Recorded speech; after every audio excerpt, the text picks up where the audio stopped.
কল্পনা করুন আপনি একজন টিম লিডার। আপনি চান আপনার টিম দারুণ কাজ করুক, কিন্তু যদি আপনি তাদের সবসময় বকাঝকা করেন, কঠোর নিয়ম মেনে চলতে বাধ্য করেন, তাহলে কি হবে? যখন কর্মীরা তাদের নিজের মতো করে কাজ করার সুযোগ পায় না, তখন তারা ভয় পায়। তাদের মধ্যে যে সৃজনশীলতা বা নতুন কিছু করার সম্ভাবনা আছে তা বিকশিত হয় না। তারা মনে করে আমার আইডিয়া বুঝি পছন্দ হবে না, ফলে তারা নতুন কিছু চেষ্টা করা ভয় করে দেয়। এই ধরনের অতিরিক্ত মনিটরিং বা নিয়ন্ত্রণ কর্মীদের মধ্যে অসন্তুষ্টি তৈরি করে। তারা কাজে আনন্দ পায় না, উৎসাহ হারিয়ে ফেলে।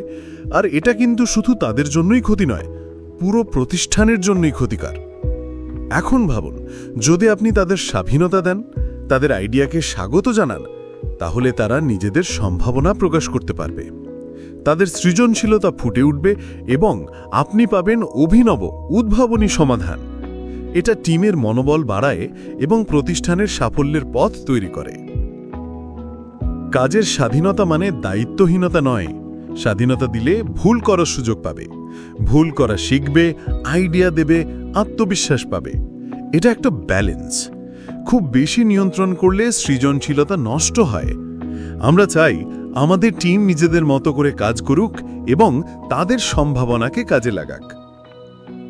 টিমের প্রতি আস্থা দেখাতে হবে, কর্মীদের আইডিয়াকে মূল্য দিতে হবে, এমনকি সেটা আপনার পরিকল্পনার সঙ্গে পুরোপুরি না মিললেও।